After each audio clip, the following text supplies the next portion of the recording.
Hi, guys. Welcome to A Little Help for Our Friends, a podcast for people with loved ones struggling with mental health. Hey, little helpers. Today, we're going to talk about why families are so divided these days. And I have a really special guest for you today. Her name is Dr. Amy Todey. And I met her through Instagram and my therapist network, and she is amazing. She is a psychologist. She lives in Atlanta, but I think she has a clinic in Boston. And she is a specialist of family relationships and co-parenting. And I've been watching her content for a while, and I've been following her. And I love her approach to understanding and trying to connect families that are so fractured. So I've been hearing from a lot of you talk about, what do we do when you have an abusive parent and you need to cut them off? Or what do you do if you have a kid with borderline personality disorder? It's been so tough for people to navigate, like, how do I love someone in my family and yet they trigger me? Or it's really complicated, or there's a bad history there. And I'm especially hearing that in between people in their early adulthood, like 20s and 30s, and even millennials, and the boomer generation. So I'm hearing stuff like, my 20-year-old daughter has borderline personality disorder and screams at me and tells me that I'm abusive and I don't know what to do about it. I'm also hearing people say, my mom, who's older, has really hurt me for many years, and she wants access to my kids, and I don't know what to do about that. So I'm just really seeing all these family divides and these generational divides. And I wanted to ask Dr. Todey about this and her perspective. And just before I dive into that, I want to say that if you're struggling with a family member, family divide, estrangement, or close to estrangement on the rocks, and you love that person so much and you want to learn how to show up for them better and show up better for yourself, check out Mind. That's my program for actually teaching all the skills that we talk about in this podcast. So KULAMIND.com. I really hope you enjoy this conversation with Dr. Todey, because she brings up a really good point that we have gotten to a place where we can't tolerate any discomfort, any problems in relationships. We go to, let's cut them off. Let's, estrange, they're out of my life. Sometimes that makes total sense, but sometimes that's really shortchanging us. It really cuts off someone really important, and it doesn't help us learn how to deal with really difficult relationships in our lives. So we might be doing ourselves a disservice when we just go straight to that mom or child or sibling is toxic and we got to cut them off. So this was a really fascinating conversation. We get really personal about our own family struggles or times when we felt like, that we were not our best self. And Dr. Todey gives a lot of insight and scripts into what can we do about it? What can we say that honors the relationship as well as healthy boundaries for ourselves? And if you want to learn more about working with Dr. Todey or just following her content about family relationships and grandparenting and ethical therapy, co-parenting, and things like that, her Instagram is Dr. Todey. Let me actually make sure that I spell it right. DRAMYTODEY. Or her website is toddeypsychology.com. And I can link all of those in the show notes for you so you can find her easily and just talk to her directly. Hope you enjoyed this conversation. Welcome back, little helpers. I'm so excited today to talk to Dr. Amy Todey. Is that right? Amy Todey? Yeah, Amy Todey, I'm excited to be here. Yeah. So excited, mostly because, follow you on Instagram.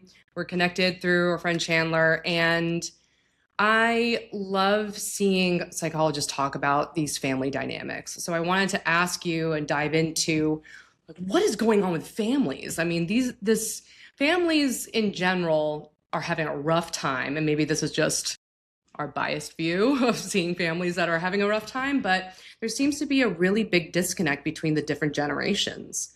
So that's what I can't wait to talk to you about that. But first, tell me who you are. Tell us who you are and how'd you get to do all this stuff?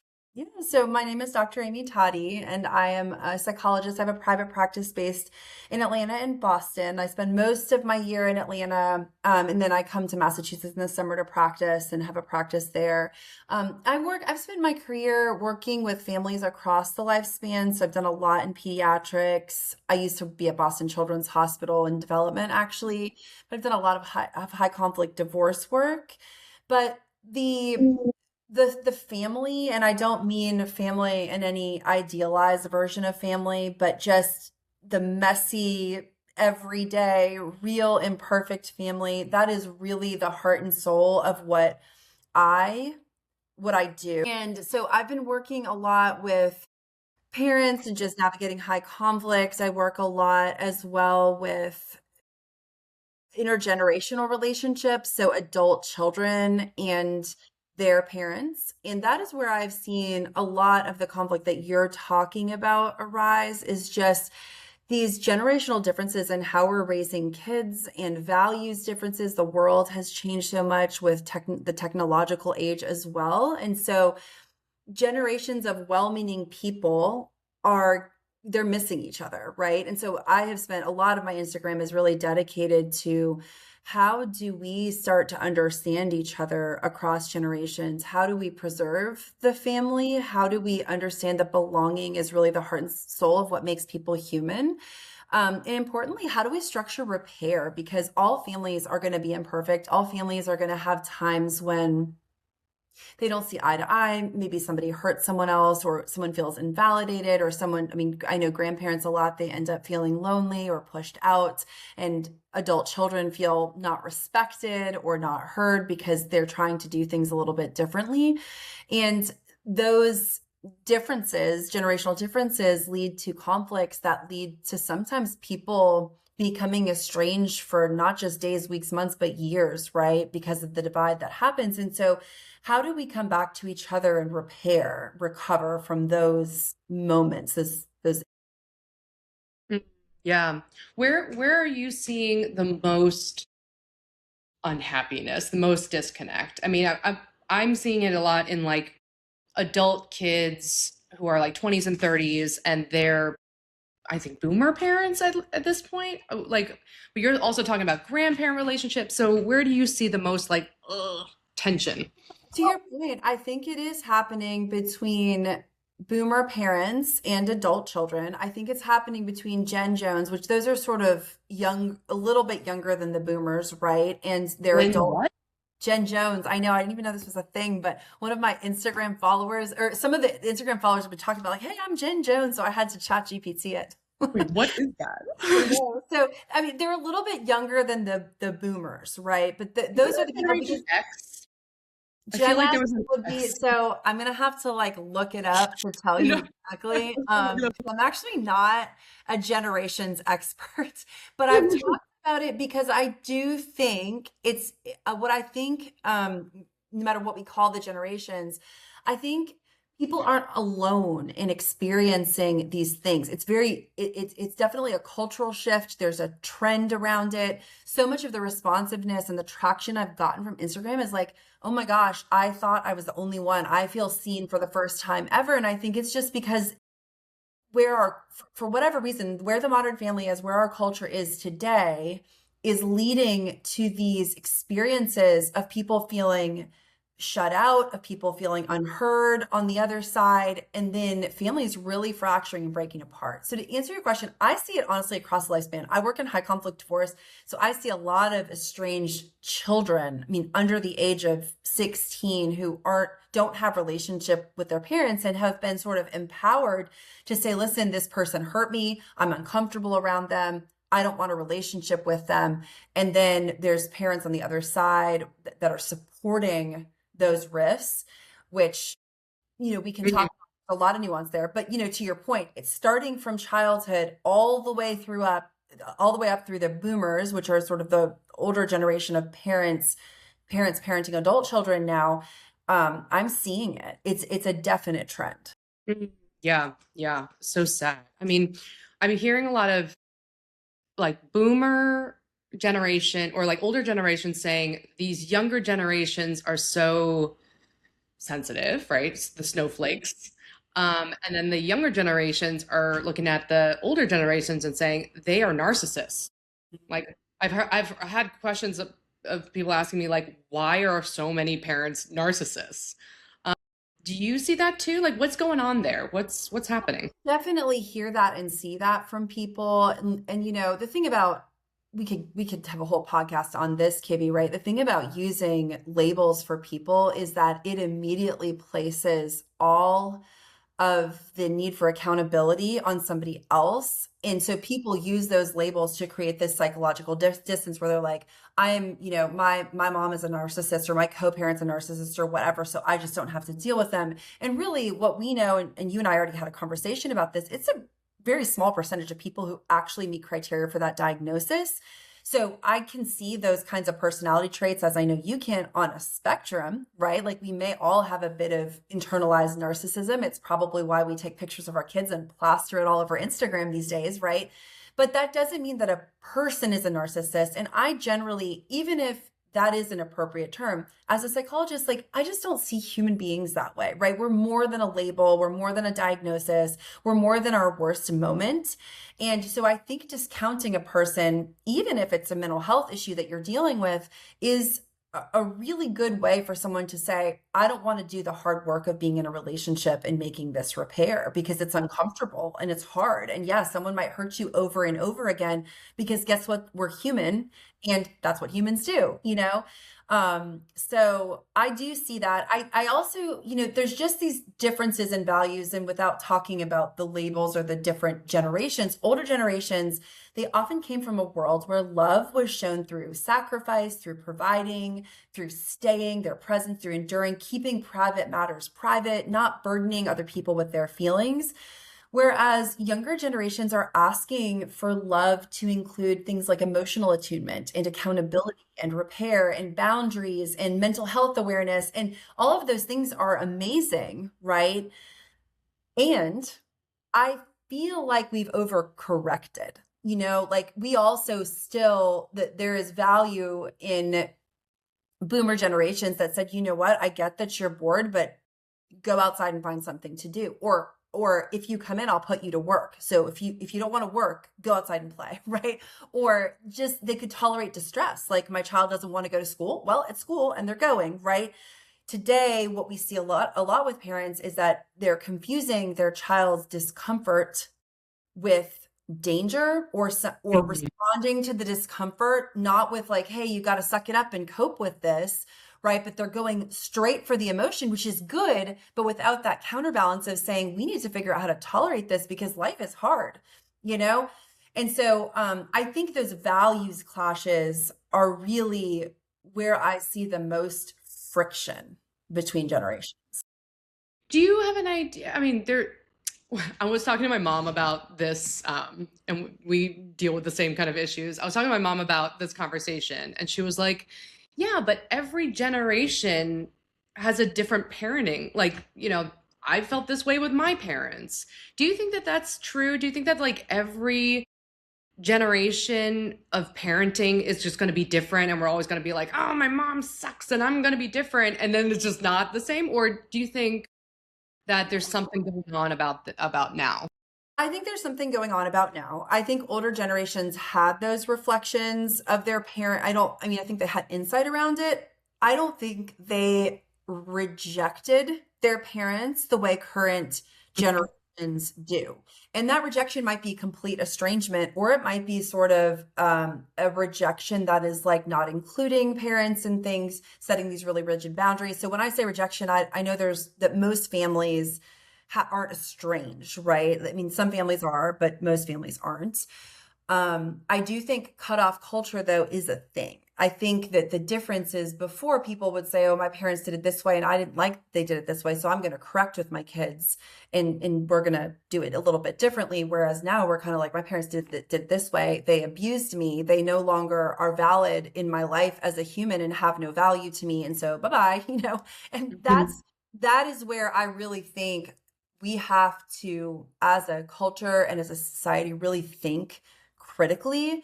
Because, you know, I'm scared. Like, I'm not a perfect person. Kibby, you're not a perfect person. We're raising kids right now. I mean, what am I doing to traumatize my children that someday they're going to say, you know what, mom, you just didn't hear me when I told you I was upset about this. And, now I've been traumatized. So I'm not trying to be callous either. I do want to acknowledge, like, some people have really been through abusive, horrible situations, right? And so I'm not trying to be flip about this in any way.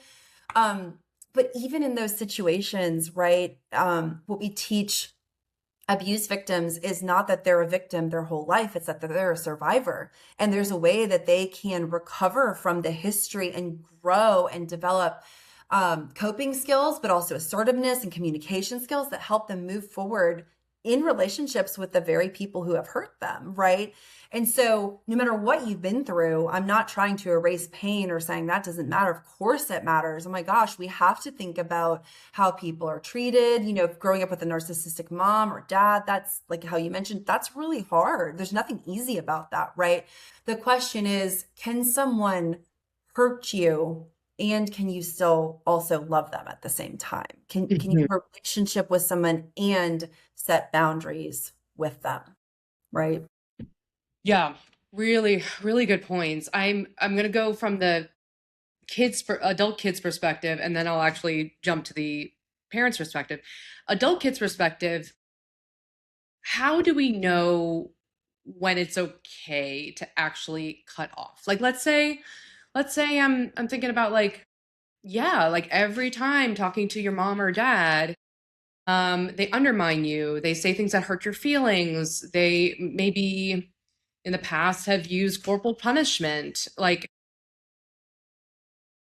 and yet at the same time, knowing that, I want to have a relationship with that. I don't want to cut them off. Like, how do you know uh, when it's okay to cut off a parent or another family member?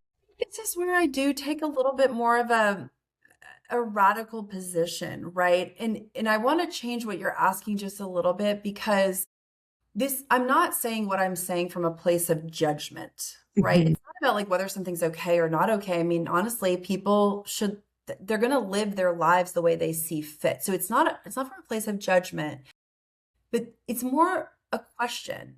At what cost, right? At what cost are you cutting these people off? Because when we reduce people to their worst moments and we say, these moments are so bad that we cannot see your human goodness anymore. You have no value or business in my life anymore, right? We're not seeing the nuance, right? We're not acknowledging humanity. We're basically saying things are very black and white. Once you cross this line, you're out of here, right?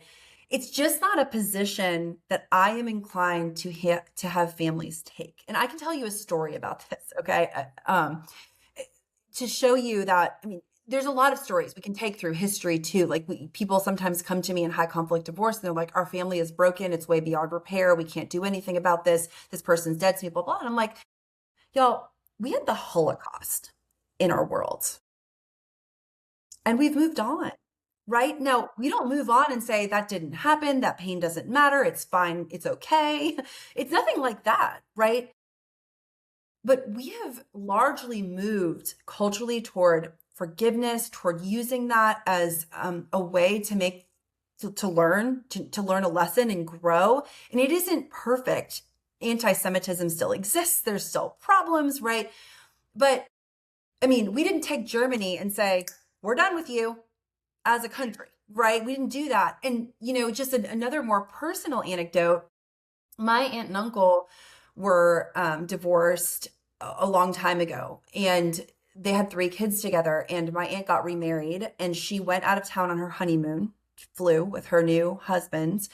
And while she was gone, there was a red flag warning, in the ocean off the California coast, and they weren't, no one was supposed to go on a boat. My uncle, her ex-husband, took their 3 children out on a boat into the ocean. The boat capsized, okay? And they swam for shore. Only 2 of the kids made it. One of the kids didn't. It's the most devastating tragedy that any parent could ever imagine, you know? But I tell this story to tell you, like, my aunt and uncle, that even though they're divorced and this horrible tragedy happened, they talk to each other. They co-parent. My aunt called me and was like, "Hey, I know this is a little unconventional. This is when I got married in 2013." She was like, "Can I bring my ex-husband to the wedding?" And I'm like, "Of course you can," right? So the reason I tell that story is to show that like forgiveness often resides within our own soul, right? And whether we choose to forgive someone has a lot more to do with what's going on inside of us than it has to do with what they did, right? Sometimes we have to grieve the person, the relationship with a person that we wanted it to be, how we wanted it to be. We have to grieve that in order to accept what is, accept that other people have limitations. They make terrible mistakes in life, terrible mistakes, right? We really have to ask ourselves a question. Does that mean that they get excommunicated? They no longer belong. They're no longer have a seat at our Thanksgiving table.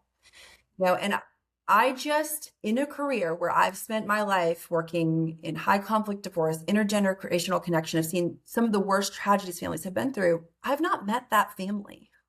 I've never met a family where I was like, you know what?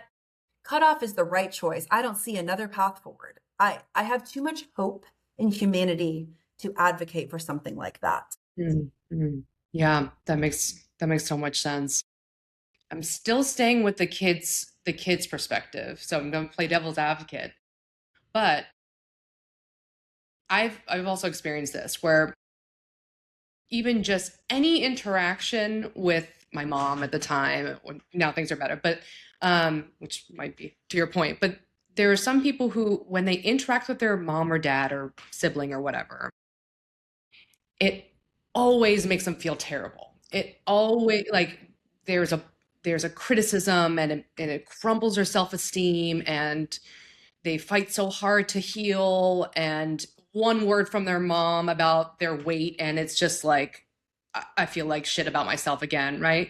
So what do you do when it's interesting when you were talking about those different examples, a lot of it is like, like a defined trauma, tragedy, right?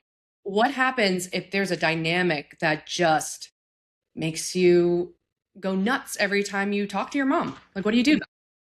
Yeah, no, I think that's a great point because I did give you examples of things that had pretty discrete point in time when something happens. So the way that I'm going to respond to that question is by saying like, when I'm saying I'm not a person that advocates for cutting people off, it doesn't mean that I don't advocate for setting boundaries, right? So boundaries are important. I think people misunderstand them. I think they use them a lot to cut people off or to build walls between relationships. I really think boundaries, the purpose of boundaries is to protect and preserve the relationship, right? So it is important that we acknowledge how we feel and what we can handle in a certain situation. And if someone's behavior is hostile, abusive, inappropriate, just any of those things in that category, I think it is okay for us to say, I'm not willing to engage with you in this way, right? When you behave like this, it hurts me. I get defensive. I behave in ways that I'm not proud of. I'm not going to stay around right now if this is going to be the way that you engage with me, but we can always talk about this again when we're both calmer, right? That's a way to kind of say, listen, I'm not saying not now, not ever. I'm saying not now, right? We're not going to do this right now. And so in the examples you're giving, you're talking about people who are constantly critical, hostile, demeaning, right? When those behaviors occur, we have to respond to them. But what other people do isn't about you, right? So the way your mom treats you really doesn't have much to do with you. That has to do with your mom and what she's struggling with and her old wounds, maybe going back to her childhood. That's not saying you shouldn't be accountable if you do something to hurt her. That's not what I mean. But we always have a choice, right? You can demean me and insult me right now, and I could choose to take that in and get really hurt by it and map that on to like all these old wounds and insecurities. Or I can choose to take a deep breath and say, wow, what Kibby's saying to me really isn't about me. And I wonder what's going on for Kibby, Mhm. right? Where is she coming from? What pain? People, when they can do well, they do. People are good inside, right? So like when they can do well, they'll do it.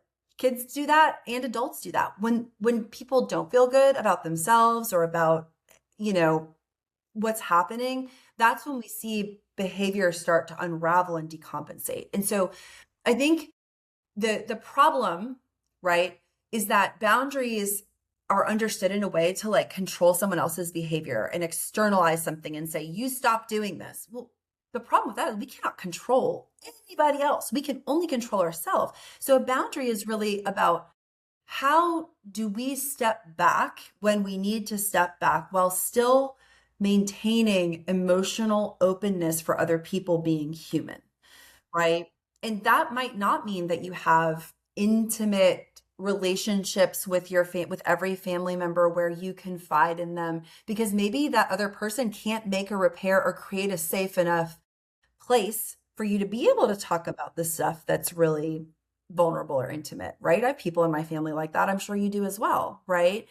But it also doesn't mean that we fully reject somebody, push them away, and get them out of our life, right? Because there's so much loss in that that has nothing to do with the conflict, if that makes sense. Yeah, that totally makes sense. I love that concept of boundaries, and there is so much of like boundary means you don't do this or say this to me.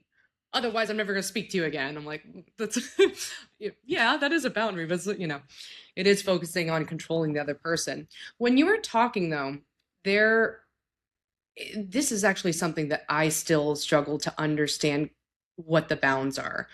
When people say abuse, when people say safe and unsafe, right? Like we're seeing this online, and I'm going nuts with it, where it's like unsafe person, and it's just like anybody, right? It's just like anyone who's like defending themselves or something.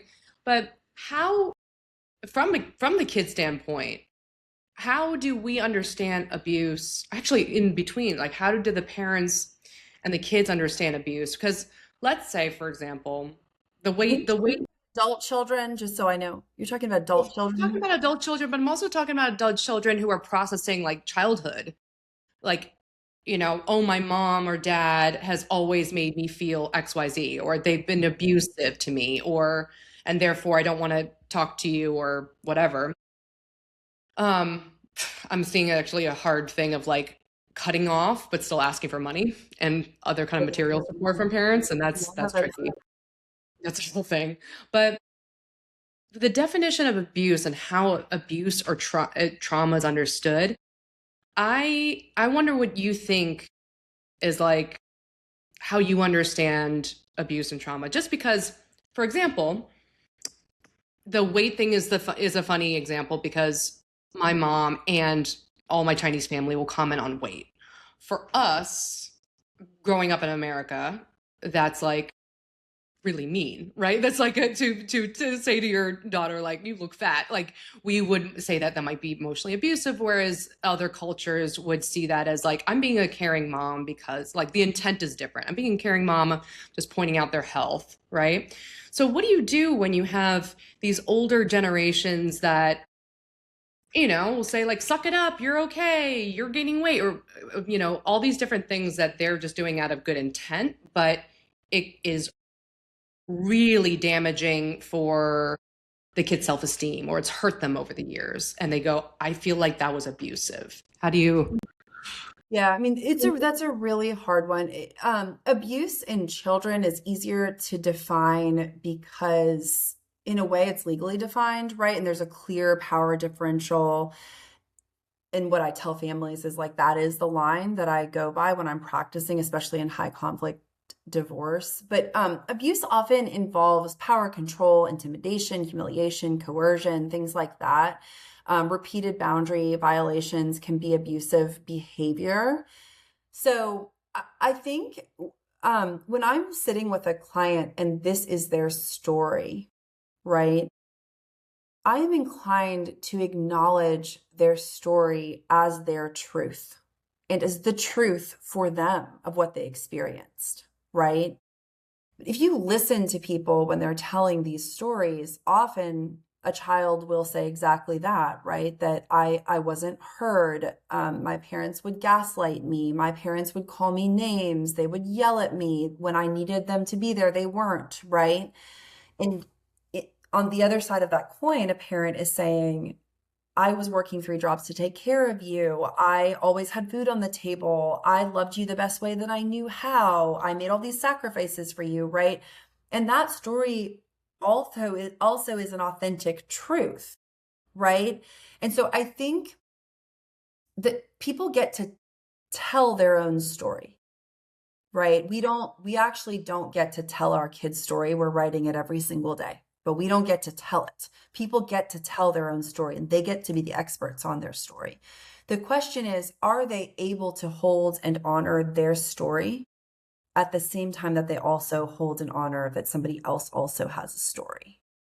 And that empathy and the ability to take perspective, that is really what's lost, I think, in our culture today. I mean, I'd love to hear you talk because you referenced your mom a few times, right? It sounds like you have a pretty nuanced understanding of like maybe something your mom did that hurt you, but understanding it also through a cultural lens or understanding it through the lens of what she was trying to do with the way that she handled things, right?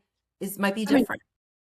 it's so tricky because there have been times that are healing when I go, why is my inner dialogue so self like doubting, so critical. And then like even as a psychologist who's had like years of therapies, years of training, I'm still like, why am I like this? And then I hear my mom say, you're not doing that well enough. And I'm like, Right. like sometimes it's healing to externalize it and do the blame game and be like, wait, you are the one who made me this way. And then at the same time, I also know where she's coming from and I, see the humanity in her.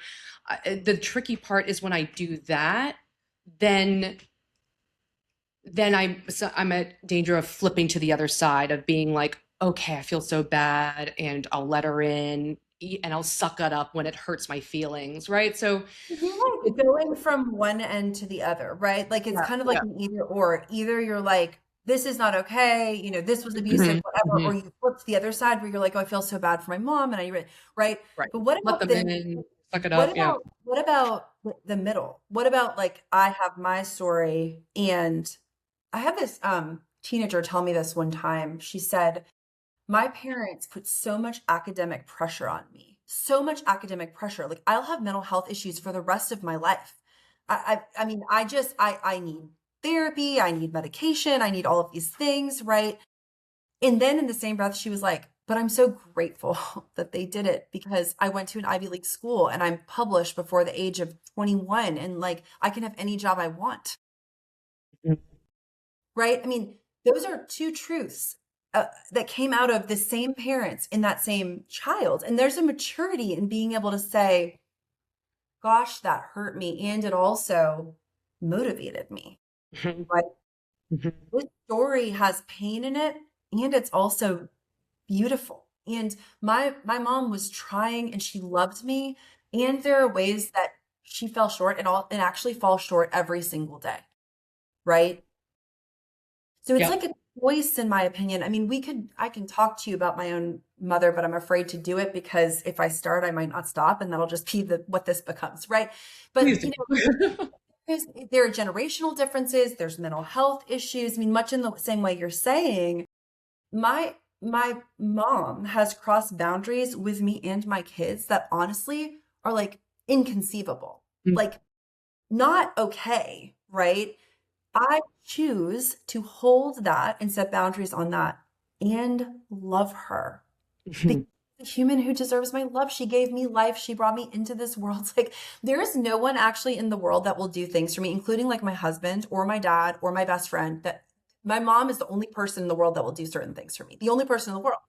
She's also probably the person who's hurt me more than anyone else in the world. And those two things are true at the same time, right? Yeah. Yeah, for sure. Holding the dialectic of like good and bad. Good. And can we hold the nuance of that?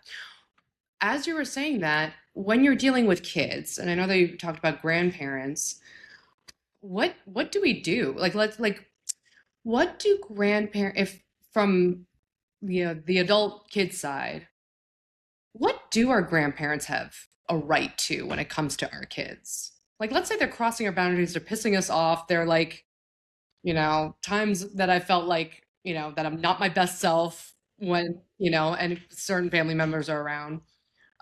Do they get a right to our kids, or does that mean the cutoff or boundaries are necessary? What does that look like?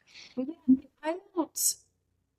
When it comes to children, okay, I don't think about things in terms of what adults have rights to. Because Mhm. honestly, when we're talking about children, we have to make the decision to do what's best for our children, right? And if the adults don't get their needs met, it's kind of like you have a baby and you come home from the hospital with a newborn and the baby won't stop crying. You're like, I have a right to sleep. Well, good luck with that, bro. Like, you are not going to be sleeping for 6 months, you know? So our needs and our self-care, I mean, goes out the window when it comes to kids, and that's forever, right? And so the place I'm coming from is not like grandparents, we feel so bad for them, they have a right to this and they're not getting it. It is painful for them, but that's not the why. The why is that there's a loss, right? If so many losses. If we cut grandparents off completely, we cut children off from their roots. And what we know about children is that children who are rooted, who they know they come from people and they know who their people are, their self-esteem and their resiliency and their ability to be successful and face the world goes way up, right? And I will also, I mean, I can illustrate this also with a little bit of anecdote. The other thing that I think we lose is teaching kids that when somebody is hard to deal with, we can just get them out of our life, because we can't just get them out of our life. That's not the way this works. Have you ever had a boss before? Have you ever had, I mean, your PhD, right? Like, do you have a supervisor that you didn't get along with? I mean, there are things, but I mean, there's a political structure in this country that many people react to right now. We cannot just get these people out of our life. We have to tolerate it, right? So there's a silver lining in having some conflict and distress when we're children, because it teaches us how to learn and grow. And when a parent can provide a little bit of buffer or a framework for a child and how to understand what's happening and what's going on, like really validate, like, hey, it wasn't right that grandma said that to you. Something that's really common in boomer generations, they might be like, oh, stop being stupid, right? That's a word that younger generations are like, like, we can't use this language with our kids. And I'm one of them, right? I don't use language like that with my kids, right? And I don't think it's something that my parents do. But also, like, I am able to provide a buffer and say, grandma thinks about things differently than we do, right? And grandma should never have said that to you. And at the same time, we're still going to respect grandma because she's grandma and she loves you. She would do anything for you, right? That's hard though. So you're trying to validate the emotion. So that's one of the silver lining things. I will tell you, right? Like, my grandmother, she came from this strict English background, okay? She would intentionally sit at the dinner table, and we were little kids, and as soon as we, like, I don't know, put her elbow on the table, talked when we weren't supposed to, she would go at us like crazy. I mean, she was mean, awful. One time my cousin, she was so mad at him, she took a broom out of the broom closet and literally chased him around the house like this. She was going to smack him over the head with the broom. Like, this is a story that happened, okay? But she also had the most amazing jewelry collection I've ever seen. I'm in her house right now. It's in the attic over there. All these dresser drawers, like a dresser of red costume jewelry, all the drawers completely full. She put them in these like egg cartons, and they were like all organized, red, green, yellow, blue, gold, like multicolored, like they're still in there, right? Her love of fashion and like celebrating and beauty and like all of that is internalized within me. That is part of who I am, right? So if my mom had said, listen, you chased whatever around the house with the broom and that's completely unacceptable, we can all agree that's completely unacceptable, you're out of here, then I miss out on all of the other stuff that I learned from her and stuff that she gave me, and Mhm. on of like, we can tolerate difficult people. We can there's a line, there's a boundary where we say, okay, that's enough. We have to know what that line is when we're going to take a step back. But also, like, someone can say something kind of gruff and mean, and we can kind of be like, they must be having a bad day. Mhm. I think these are clearer, and maybe not, because that goes into like more physical violence, kind of corporal punishment. Where is the line where someone should say, you really shouldn't have access to my kids? Like the first thing that came up in my mind was like sexual abuse, right? Because that seems like like if someone had a history of being sexually abused by their father, their mother, access to the kids, regardless of what they get, I would really have a hard time with that. But what do you think is like, No, is there? so obviously there are lines that cannot be crossed, right? We do have to protect our children from serious harm, right? I'm actually not a fan of protecting kids from all harm. You can probably tell that by talking to me. I do Mhm. actually think it's important for kids to get into a little trouble they need to get themselves out of, or have some distressing emotional moments that they have to cope with, right? But we can't put our kids in positions where things could result in death that are careless and callous in the part of parenting, right? And so one of those things is, you brought up sexual abuse, serious physical abuse. Like, we may all have parents who might swat their kid's hand away from something. Right. That's not really what I'm talking about, but like leaving bruises, like railing on a kid, we can't have those situations. But Kibby, even then, I'm kind of like, okay, so is there a way that we can stabilize safety and help these kids move forward? Mhm. Right? Yeah. Like, between you and me, I may not put my kids in a car with certain family members when they're driving, right? I may not let certain family members be with my kids alone without me being around. Like, I have those Mhm. people in my family, right? But if I'm here and I'm watching, I'm around, right? If the harm and the potential for harm or the safety issue is stabilized, then what are we actually cutting off? We're just saying you did that, so you're bad, so you're excommunicated forever. Or, and how do we teach our kids to grow up with someone like that? I mean, how many kids in America right now are growing up with alcoholic parents or grandparents or aunts and uncles who say abusive things and lose their mind and do things that are pretty scary and traumatic? Right? I would say I mean, I don't know the percentages, but I bet it's high, just because I know that alcohol abuse and addiction is high, right? And so we have to be careful. I mean, we can cut people off, but there's not going to be very many people left, Right. Right. you know? I really do love the through line in what you're saying, which is something that I really believe in, is like we need to learn how to cope with hard things. I mean, that is really, I think, what is causing a lot of issues with mental health is like we don't know how to cope with hard things. People are included in that, right? Like someone who, like a grandma who chases you around with a broom. Like how do you cope with that and still be healthy, mentally healthy and resilient? Now I'm gonna shift to the adult, like the parents or grandparents perspective for a minute. How what should they do? How should they heal? It's funny because before I got into this work, I was so much more about like, all parents should validate their kids and, it's not okay. But now that I'm seeing the perspective from the older parents, man, some of these kids, and when I say kids, I mean sometimes 30-year-olds, they're saying awful things to their parents, probably maybe justified, like F you, you're abusive, you should be locked up, you go to hell, like really horrible things.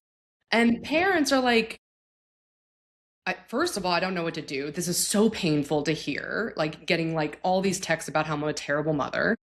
Um, but then I don't even know how to heal from this, right? And like as you were saying with the with the Holocaust example, something that popped in my mind was when I lived in Germany, they were really struggling with having to just constantly beat themselves up, right? All Germans, not all Yeah. Germans, but there are a lot like, we did wrong. This is terrible. I'm a Totally. bad The person. guilt. We I've can't seen it. even show our flag, right? So then I'm like thinking like, is that what parents have to do? Like, I'm an abusive person. I can't believe I did that. I'm so sorry. Like, how do we heal here? when Yeah, no, I from the think that's perspective of the parents? great. I think that's a great question and an illustration that you gave. So there's a couple of things you said. One is you said maybe it's justified. Um, I don't think that there's anything justifiable about being disparaging, like cursing at people, calling them names, making them, like that's the responsibility for that behavior is on the person who's doing it. Like you can be mad, you can be hurt. And I think this is maybe what you were saying is like, of course, the pain is justified. Of course, we want to validate that emotion, right? Their story. That is not a license to treat people however you want to treat them, right? Like I mean, I would say adult parents should set boundaries on that same behavior. I mean, if somebody is like, I don't remember exactly what you said, but like, you're an abuser, you're a horrible person, fuck you, all this stuff. You can't talk to me like that. Yeah. If you want to have a conversation, happy to have a conversation with you. I am not going to talk to you when you're behaving this way. I care too much about you and too much about our relationship. Mm. Right? So you're protecting the relationship. You're not pushing that other person away. You're saying, this is just a line. You've crossed a line that I'm not okay with you crossing. Right? If you want to talk about how something I did made you feel, I will listen to that. Right? So that's one piece. There's a difference too between being accountable for behavior and owning up to the fact that I totally agree with you. I am an abusive person. Right? A person and a behavior, those are completely different things, right? If I was reduced to my worst behavior, Kibby, like, I mean, even with, especially toward the people I love the most, even my kids, right? I mean, I remember this, and I'm going to have some shame when I tell this story, honestly. I was very depressed and I was pregnant with my third child, and I had a 2-year-old at home and a 4-year-old at home, and it was bedtime. So you can already imagine the scene because you're a mom. So you know how that happens, right? And I just like lost my mind. And like, I took my son, I grabbed him by the arm. I like literally flung him he had like this mattress on the floor because we had just moved. And I like flung him on the mattress. His head went backwards like that, right? It was awful. And I'm not like, I'm pulling up in tears talking about it. I was like immediately I was like, oh my God, what have I done? And my husband was right there and he watched the whole thing. And I was so like upset and guilt ridden. I'm like, who am I? Like, I'm the most horrible mother. Like, how could I have done that to him? Like, it's, like I reverted to like a really low moment, right? And probably sometimes people say, when you're stressed in your parenting, you revert back to how you were parented. So there's a little bit of my history in there, right? But that isn't who I am as a parent. That's not who I am. We don't hit our kids. We don't put our hands on our kids. We don't demean, disparage, call names. Like that is not our value system, right? But I made a mistake and I had to repair that. Like my son needs to understand that no matter how naughty he was being or whatever in that moment, like he's not responsible at all for how I treated him? And so, but that's the thing is like, if we're holding other people to impossible standards, like what's going to happen what are we teaching our kids? And what's going to happen to these same parents when their kids grow up and say, oh, okay, mom, like you actually overindulged my emotions to the point that when I told you I didn't want to go to school because I was being bullied, you said, okay, you don't have to go. So I didn't go to school. So now I don't have an education. So I'm pissed off at you now, right? We can't overcorrect. We can't go from you know, putting our kids continually into the hands of an abusive person or an abusive situation to like protecting them from everything. Like that's not the goal here. And so, I mean, that's just what I would say. I don't even remember your question, but like the point in all of that is like, there's humanity we have to acknowledge here, and we can hold people accountable. We can tell our truth and say, you know what? This is how you made me feel. And I still carry this. And this is a wound. And I know you loved me and you were doing your best. I hear you saying that. I can honor your story too alongside mine, right? That's really the place that we need to be in families. Yeah. World. Yeah.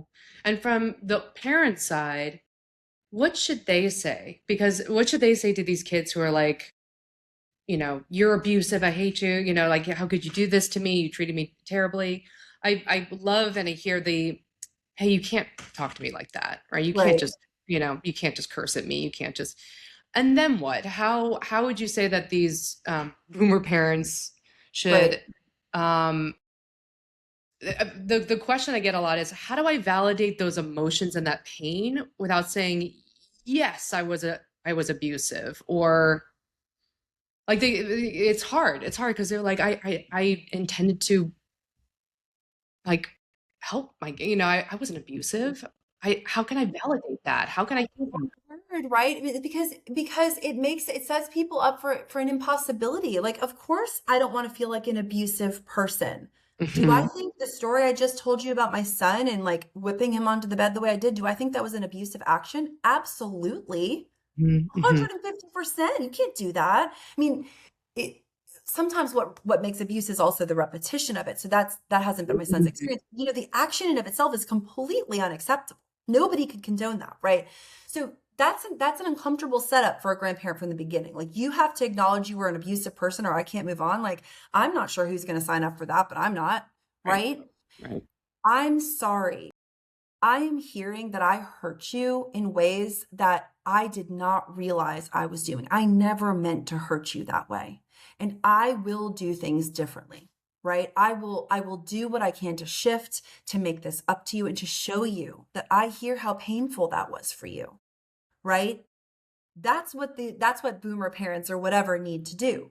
They can acknowledge and be accountable for an action even if they don't agree on the truth.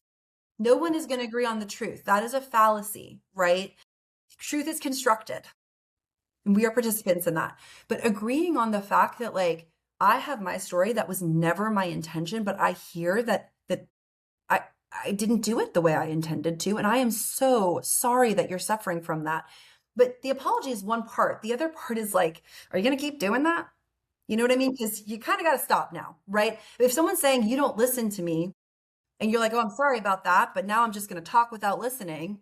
That's also not an apology. Like, an apology is saying, like, I am going to do it differently and then doing it, but imperfectly, because you're not going to do it perfectly and there's going to be another time when you um don't listen when someone needs you to, because you're human. That's how I know that, right? But really, like, taking those action steps, like accountability and then action, right? Um yeah. Love that. Anything else you want to say to families? Like, any other burning thoughts or opinions, or you wish people knew? Yeah, I mean, I think so. First of all, I've loved talking to you. I feel like we could do this for hours. So anytime you want to do this again, I'm totally happy. Um, you know, our human beings are wired for attachment and belonging. And just about the worst thing you can do to a human being is to disconnect them from other human beings. That's why, like, solitary confinement is a thing. You know what I mean? Like, it is a terrible punishment for someone, right? And so I think when we think about families, we have to think about people as whole human beings, not reduced to the pain they caused us or their worst moments or whatever. And we also have to think about the goal being to preserve belonging and connection for all people, because that's the humanitarian thing to do. That's what we all actually want, you know? And so setting boundaries on behavior, yes. Trying again, yes. And in my opinion, and again, this is maybe a bit radical, right? I I don't think there are very many people or situations where cutoff is the actual answer. I think it's about holding love and boundaries together. So, of course, we can push to an extreme and we can find, I'm not saying never should you, there's certain people and certain levels of abuse or whatever that we can't tolerate, right? But I've not met that family, right, in my career. And I deal with families in the most amount of pain, right? So that's the thing that I would say about, to answer your question.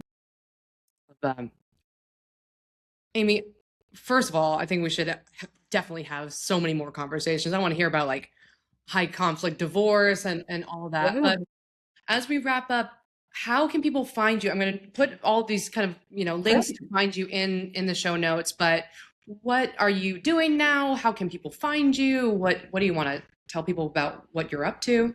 Great. Yeah. I would love for people to find me. So people can follow me on Instagram. It's at Dr. Amy Todey.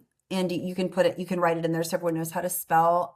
They also can, I have a really good website where if people are curious about what I'm doing or they have basic questions, or even if they want to see if I'm a good fit for therapy, I'm licensed in most, not California, but most US states because I have an interjurisdictional license to practice. And so I'm happy to see people in my practice as well. And yeah, I mean, my plan is to grow in this way. This is a central part of my professional identity and how I give back to the world. There are so many families are suffering. People can't afford therapists. I am not really doing what I'm doing to become, this isn't a self-focused thing. It is really the way that I'm trying to give back. And so I'm going to develop more social media channels. I'm hoping I'll publish some things moving forward. So yeah, I definitely connect. Thank you so much. This was You. so good. And it's like, I just feel like everything you said, I was like, yes, yes, yes, yes. And it's so I, tricky because there's so much pain we're dealing with. And then to, you know, handle that with like compassion and grace and empathy is really, really hard. So I appreciate your perspective. Thank you. yes, I've appreciated the opportunity of being invited on.